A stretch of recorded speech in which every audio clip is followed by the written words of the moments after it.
Welcome to Mintel's Little Conversation podcast.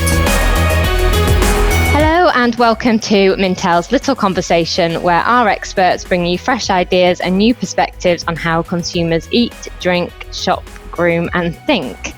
My name is Sam Dover. I'm a senior beauty and personal care analyst here at Mintel, and today I'm joined by Alexis, Matthew and Hannah to discuss department stores and whether or not the department store concept is relevant in today's retail market. So it would be great if, to get us started, you could all just very briefly introduce yourselves. Let's start with Alexis. Hi, I'm Alexis DeSalva. I'm the Senior Retail and E-commerce Analyst here in the States. Hi, I'm Matthew Crabb. I'm the Director of Trends for Asia Pacific. I'm Hannah Barham, and I'm a Senior Retail Analyst for the UK Reports.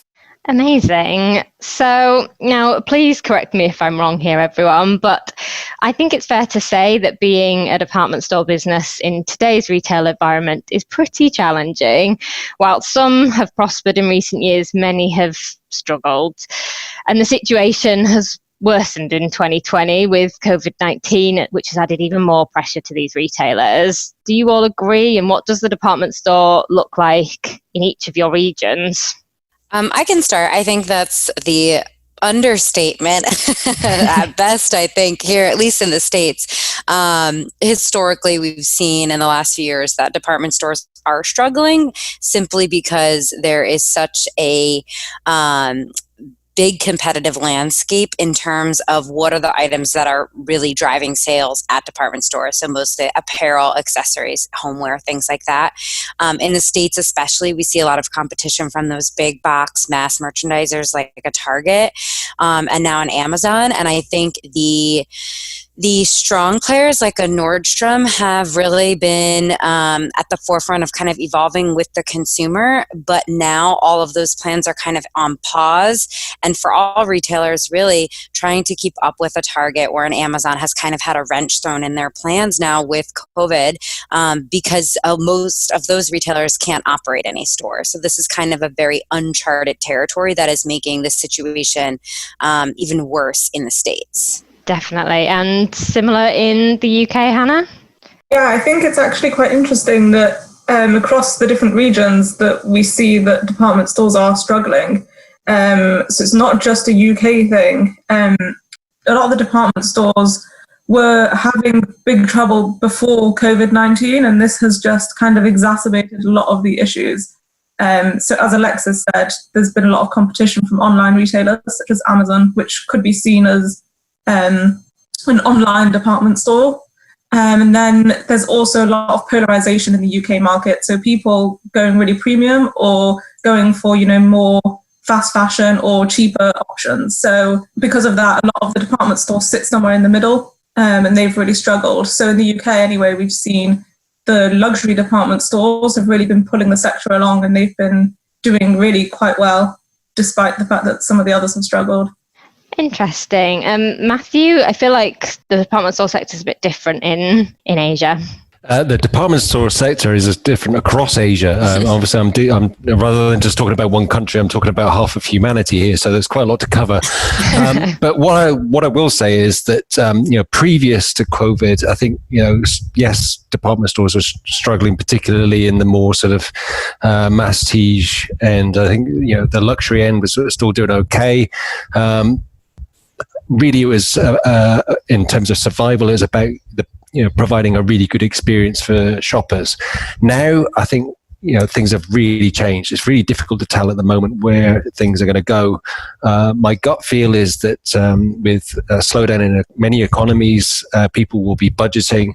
That could be an even bigger problem for many department stores as people are spending less on luxury. However, one of the things that we're seeing in terms of the shift in the drivers in the consumer markets, not just in Asia Pacific, but what I've been seeing globally is that there's been this resurgence of this belief in community, so supporting local businesses, moving back into heritage. So that could be something that if department stores are smart and tap into that, they could use that as a lever towards recovery. But again, the online retail sector in Asia Pacific is already very well developed. It's now spread even further. There's more older people shopping online. That could also, tip the balance in the other way. Yeah, definitely. I think you've touched on it perfectly there, Matthew. I think the rise of online has had such a major impact on the department store sector globally. So from your guys' perspective, what do you think department stores should be doing as they face more competition online? How can they make sure they have a compelling online proposition, basically? I think really utilizing a lot of the features that maybe consumers were kind of hesitant or even unaware of before the situation. So I know in the States, there's a lot of brands that are kind of taking advantage of Zoom. We're doing it right now. So kind of using that to maybe have like a virtual consultation or really ramping up on their virtual chats, not just having like a bot.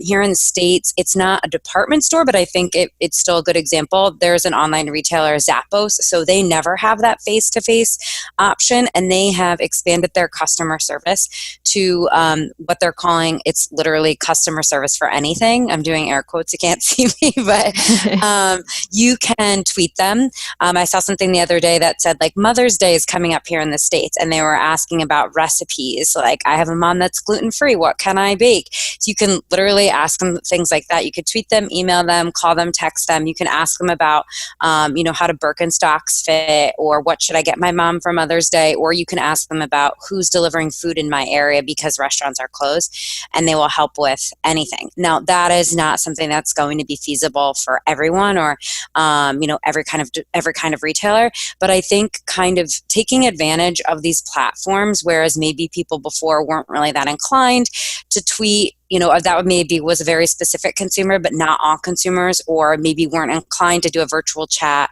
or a Zoom session. Now they really have no choice. So it's about taking advantage of this time when consumers kind of have to migrate digitally and start transitioning more of that pre-purchase process online so that there's less leakage later.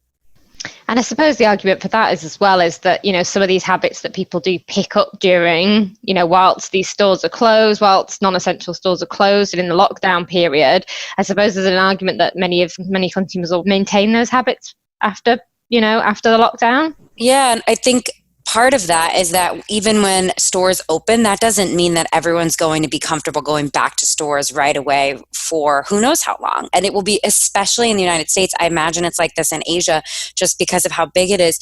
It's a phased approach. There's going to be regional differences there. So that doesn't mean a one-size-fits-all sentiment or retailer approach. Yeah, I think that's certainly true. I think we're seeing different approaches to recovery, if you like. But following on from the example that you gave just then, I think the key thing to remember about retail is it is a service. Now, one of the ways that physical store retailers can differentiate themselves is that person-to-person service, and the quality of the service is the brand. And I think that's one advantage that physical bricks and mortar stores had over the online shopping experience. The online shopping experience is where you just get stuff cheap. You can find anything. But I think if you're looking for advice, if you're looking for confidence in that advice, that person-to-person engagement, where the kind of trust that you build with somebody, that could be the advantage again of physical stores. Now, that's something that department stores always used to do really well. Link that with good customer service, with a bit of heritage, with a bit of knowledge. That could be a winning combination. Yeah, definitely. And I think coming back to the UK, I know we've seen a couple of things in the UK market where kind of connecting that kind of online and offline experience. So I know there's the Harvey Nichols Hero partnership, and John Lewis, since the lockdown, have introduced digital consultations as well. Hannah, do you think this is something that's going to pick up in the UK? Yeah, I think so. I think it will have to. And actually, department stores are quite well placed for it. So as Matthew was saying, like, customer service is a really big thing for department stores. And we see from our research that the reason customers do shop in department stores is to get that, that in-store experience and to get something different to what they can get online. And so department stores are beginning to show anyway, that they can offer this customer experience online. So John Lewis, as you said, has been offering like one-on-one consultations across fashion, beauty, home to show customers different things they can do. And Harrods as well have started to do like a phone service with some of their top customers to really help them with that shopping experience. And I think that this is something that can be continued even when stores reopen. So again, it's not a department store, but one of the electrical retailers in Europe, Dixon's Carphone, they've started to do like a live chat thing. And what they've said is that they're going to continue that even when shops open. So they'll do like live chats in store. So really someone in the store will be showing someone products online and helping them in that way. So really bringing that physical store experience into the online world, which I think is something that department stores cover so many sectors, and they could probably do that quite well. I think that's interesting too, because the other part of this whole discussion is, retailers have to figure out how they're going to protect themselves and their employees, not just from like sales and profit, but just from, the well-being of the employees. And I think consumers, at least in the States, are actually starting to become more aware of that and trying to kind of affiliate their dollars where they feel good about it with the retailers that are actually, taking action to protect the community, protect their own.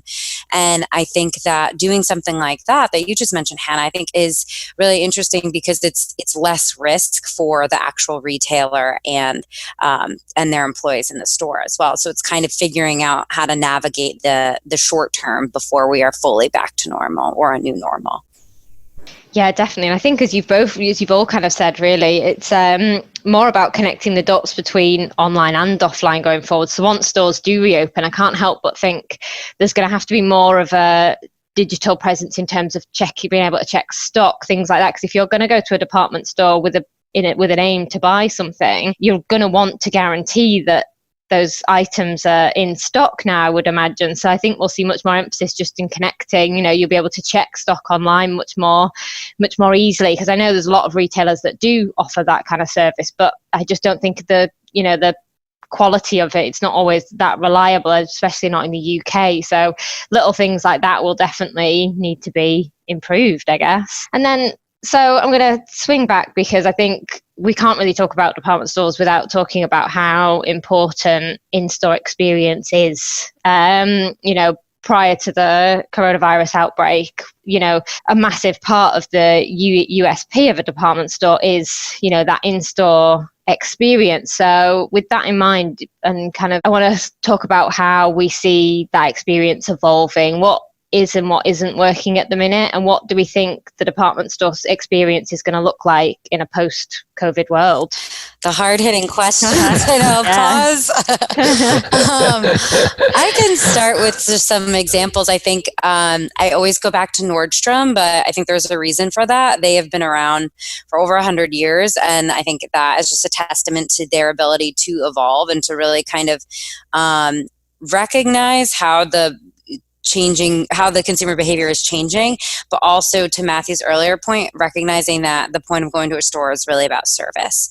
And they really do exemplify that, but it's not always the same service. So recently, it feels like 100 years ago, but it was in October, they opened their first flagship in New York City, which is an unusual thing for a retailer in a time like this, considering the amount of rent and just the amount of money spent on getting that store up and running. But it really is a beautiful store. I encourage anyone who has a chance to visit it to do so once it's reopened. And what they've done is really kind of figure out how they can offer best-in-class service, but with differentiated experiences, but that it doesn't feel gimmicky. So I think what we start to kind of get to is like retailers know that they have to kind of differentiate, but sometimes it feels so gimmicky. And I think what Nordstrom does is really capitalize on the fact that consumers want that tactile experience. That's why they're really going there for product discovery, even if they don't really know what they're looking for. So Nordstrom started out as a shoe retailer like way back in the day. So they kind of leaned into that heritage again, to the earlier point. And they offer now a shoe bar. So you can essentially have a martini and buy shoes, which I don't encourage, but I'm sure it helps their sales out. But you go to the floor, it's the entire floor of shoes, and they have kind of this hybrid of lower price, more affordable brands, their own private brand, mixed with maybe a little bit more mass market, mixed with luxury and designer. And there really is no like stopping point of like, this is this price point, this is that, which I think is kind of a nice blend in case people do want to shop high-low, which we do start seeing. You can walk up to a salesperson and say, yeah, here are the shoes that I'm interested in. They look for it on their iPad. They go behind the scenes and kind of take care of everything that you don't even know what's going on. It doesn't even, interact with your shopping experience. And then you can walk over to a Nike wall while also picking up a drink.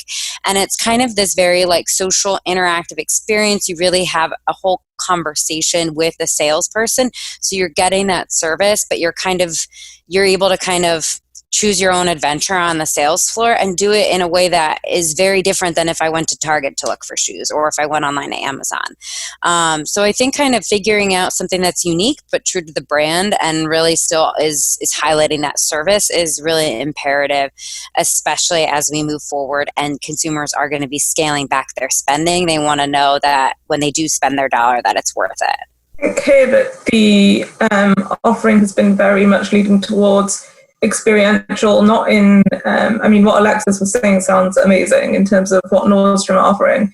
And I can't think of an equivalent here in terms of that kind of level of customer service. And also the luxury department stores here do tend to be quite split when it comes to price ranges. So you'll have lower priced items on one floor and, the very high end, high fashion items on another floor. So I think that's a really interesting point and something that maybe more could take on in terms of offering more of a mix. People do tend to shop different brands and build outfits, not necessarily by just buying high end. So I think that's super interesting. But what we've seen is more of a real focus on actual experiences. So things like Selfridges is one that has moved so quickly and done so much in this area. So offering, they've opened last year, they opened a cinema within their shop. Wow.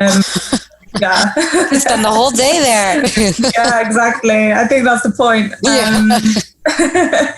And the year before this, they opened, if you go on their menswear floor, so they've tried to bring their menswear, maybe bring in a new demographic of younger men, trendier, very streetwear focused. So in line with that, they opened a skate bowl right in the middle of the menswear floor, which is fascinating to see. And it's not just a gimmick because whenever I've been walking around the menswear floor there, you do see people using it. So it is interesting because that's not a customer that maybe would go into Selfridges otherwise. But they're going in using the skateboard, and I guess at the same time they could be walking around and seeing items that appeal to them. So I think that what they've done is really innovative there. And alongside that, they've also brought in loads of different pop-ups. So last year they had a pop-up with Instagram, doing lots of different, selling lots of different items by more direct-to-consumer brands that might pop up on your Instagram adverts. So being able to see those in real life and bring those to life. And then they've also partnered a lot with fashion rental businesses or secondhand luxury businesses. So just bringing lots of different ideas and that would appeal to a really wide range of consumers. Yeah, I love the idea of more kind of pop-ups and things like that within stores. I mean, one of the best performing retailers in the UK at the minute is Box Park, who kind of hosts a revolving kind of rotation of different kind of upcoming brands and retailers in kind of shipping containers, and they're doing so well at the minute. And I just think it's kind of exemplifies the way retail is going, how it kind of constantly needs to be evolving and kind of constantly giving consumers something new and a bit exciting, basically. Matthew, how do you see kind of the in-store experience evolving in Asia? Well, in Asia, essentially, the whole retail experience revolves around the food hall. If you don't get your food hall right, people don't come in your store for a start. The problem is then once you've got people into your food hall, then how do you get them to actually buy something in the store? People will often just wander through the department store straight to the food hall, get something to eat, enjoy a very nice dinner, thank you very much, and go straight out again. That's the problem. So I think this idea of sort of merging the eating experience with the shopping experience in Asia, probably more likely sort of having a meal whilst shopping rather than having a martini whilst buying shoes. But I think that that could be the key really. And shopping malls and department stores have also tried linking to more entertainment, for example, cinemas, and bringing up in more pop-up stores, using different types of layouts to try and essentially merge the retail and the food service experience more together. And I think that's one of the ways that for Asia Pacific specifically, I think that would be a good strategy to sort of get that merger between the food service, the community, the reason to go there, and actually being able to sell people things. Yeah, the idea of multifunctional kind of retail spaces is really interesting. I think it kind of exemplified the kind of negativity in the press in the UK a few months back. I think Phoenix announced that it was going to kind of give some of its space up to kind of as a working space, like a co-working space. And the kind of negativity in the headlines surrounding that was, it's having to, it's the end of the department store and it's having to give up all this space. But actually it just shows how retail is evolving and how kind of, you might kind of go into that space, work, but then actually that might drive a bit of footfall into the store itself. And, so I think it's interesting how the media tends to play on things and say that, it's a negative when actually kind of having a workspace within a department store actually could be a really nice experience. Can I add something to that? I think that's interesting about the partnerships because I think it's really smart if there's strength in numbers. And I feel like, you mentioned in the UK, all of like the use of pop-ups and kind of partnering with like the rentals or some of the DTC brands. And I really think that is a good way for a retailer, maybe that's been around for a while, to kind of inject some newness, but also for a younger retailer, maybe doesn't have that reach. You learn from each other. You kind of have a safer test and learn environment. You share each other's resources. It's obviously a lower risk, but it's interesting because right now, this week, in fact, we're starting to see how it can go the other way over time. So JCPenney is a department store that has been around for a while in the States, but they've been struggling. In fact, they are one department store that we have our eye on in terms of anticipating they'll file for bankruptcy because of all this. It'll be like the nail in the coffin. But I believe back in around like 2006, they partnered with Sephora. This was at a time when Sephora had not nearly as big of a footprint as they do now. I think they had less than 200 stores then. And JCPenney had what they called Sephora and JCPenney, really original. But they had little boutique stores inside of a larger JCPenney store. In fact, I used to work in New York. There was one by my old office in Herald Square. So it was the way for Sephora to kind of like test the waters before they expanded further. And now this week, Sephora said to JCPenney they want out of their deal early. I think they're trying to end their deal 3 years early, and now JCPenney is suing them. So there's this whole thing of like what happens when, the little brand kind of outgrows the bigger, because in that time, JCPenney, their store count has shrunk quite a bit while Sephora's has grown a lot. And at this point, it's probably a headache for Sephora to really be in a JCPenney. Now that is with a physical footprint carved out in the store. It's a little bit different than having just like a display or a service that you're partnering with. But it is kind of interesting to see how over time, when the smaller partner kind of gets too big, they can outgrow the bigger one. So I think you have to be really smart about the partnerships and what it means for both parties over time.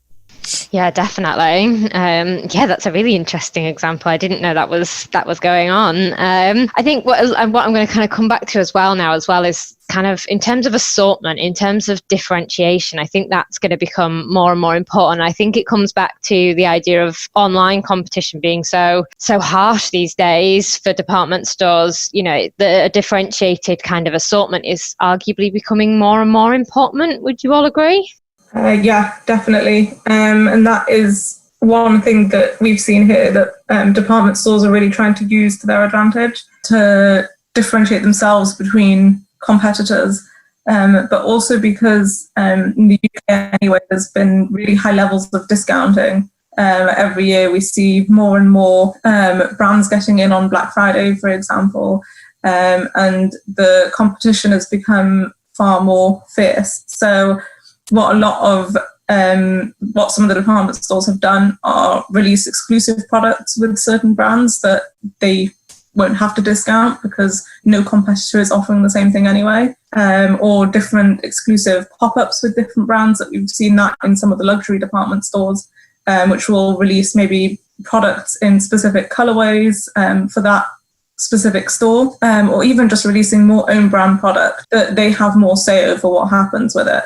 And also, again, will bring customer into the store because they can't find that product anywhere else. So I'd say that's been a huge pull that department stores have been trying to use to get customers to go back into their stores. Yeah, definitely, because I know it's John Lewis, isn't it, who has the price match promise, where it basically it says that you won't find the same product elsewhere.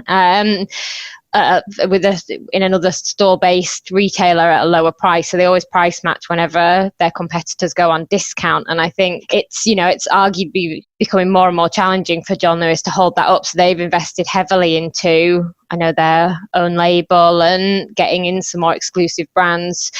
Alexis and Matthew, is there similar kind of discounting and price competition in your regions? I think we're seeing that already because there is so much traffic to stores like a Target where, they really leverage their private brand, so they are going to be priced lower. I think consumers have really become deal seekers here in the States. That doesn't mean that they're not willing to pay a higher price. I think we see a lot of luxury purchases happening at department stores. So I think there is a willingness to invest, but it definitely depends on the situation and the purchase and the person.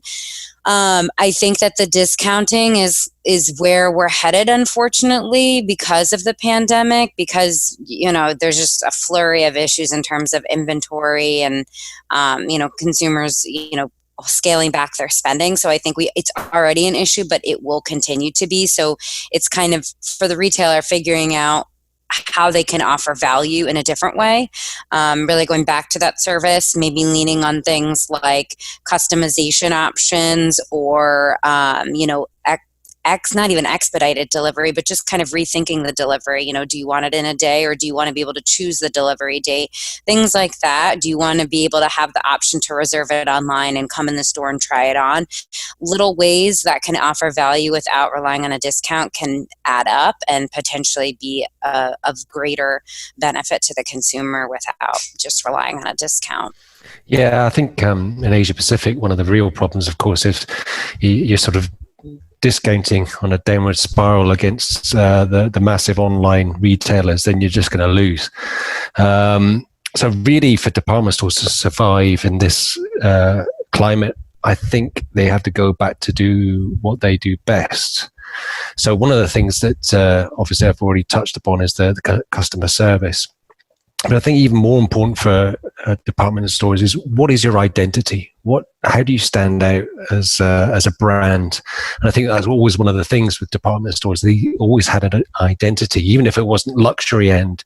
They had identity, and I think that's where they have to drive their marketing. They have to really sort of rediscover that identity. Now, that doesn't mean they sort of close in necessarily. I think, coming back to Alexis' points about Sephora and JCPenney, yeah, maybe partnerships are a good way. Maybe not such long contracts that you end up being outgrown by the startup you're helping out.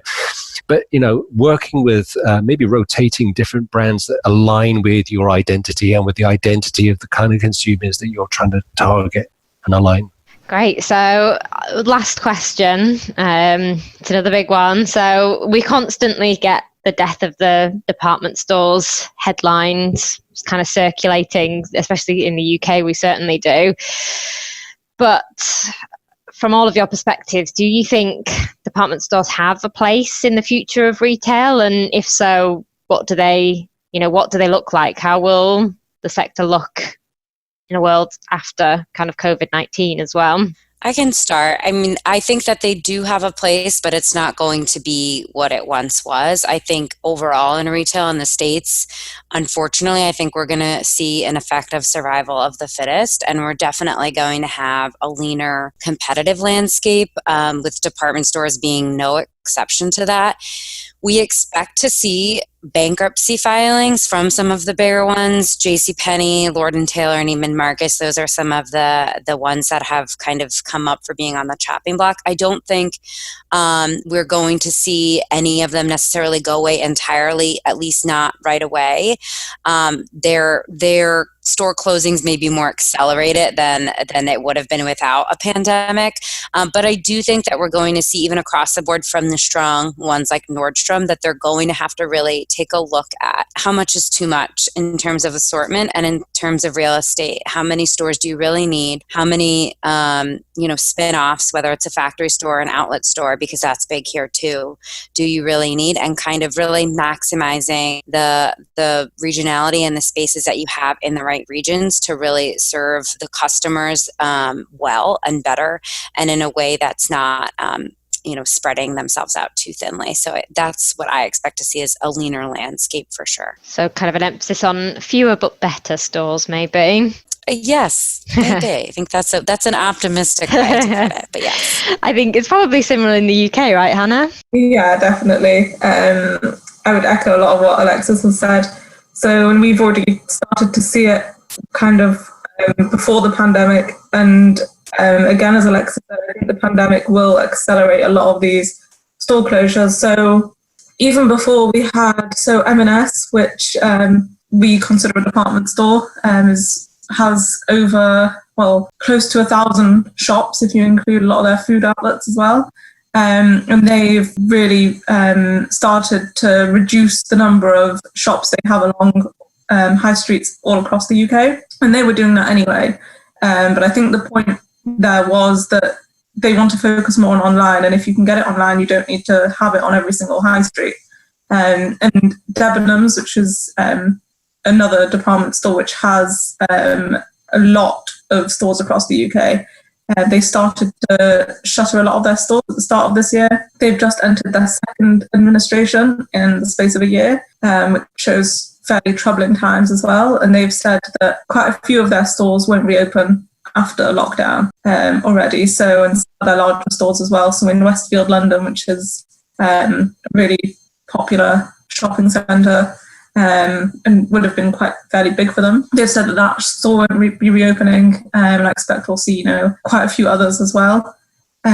So yeah, I think it will be, again, hope will be fewer but better. But I think that department stores will really need to look at modernizing and really making the stores that they do have really exciting and intriguing to bring customers in. And it's just not feasible to do that if you have 100 plus stores. Even 50 could be too much. So I think we will see a huge reduction in the number of them. I mean, quite tellingly, the ones that have done well are the ones that have 5 or less stores across the UK. Yeah, I think we're going to see a very similar thing across Asia Pacific. If I use Malaysia as a sort of sample country, where I live in Malaysia, and you've got retailers from all around the region, from Japan, China, Korea, Australia, Thailand, so on and so forth. And I think, again, there were too many stores, too many shopping malls as well. And I think that there is going to be a significant suffer. And what we're going to end up with, I think, is both as Alexis and Hannah have said, is the better experience stores remaining, the ones that offer the better identity, the better service, the better quality of products. And I think, if I'm comparing different brands around Malaysia, they've got Robinsons from Australia who were doing quite well. I think, they had a really nice store layout. They had a good selection of good quality products, a very helpful staff. They could do okay. Some of the cheaper department stores, the Eons and so on, they will probably suffer quite a bit because they're going to keep competing with the online retailers. The luxury end, the Sogos and so on, they're going to suffer, I think, because a lot of the luxury market is going to contract because people, even the people with money, they're not going to be going out necessarily buying luxury products. They're going to be sort of parking their money more strategically into things. So I think, that middle, sort of higher to middle end might do quite well if they get their marketing mix right, if they get their image right, their identity.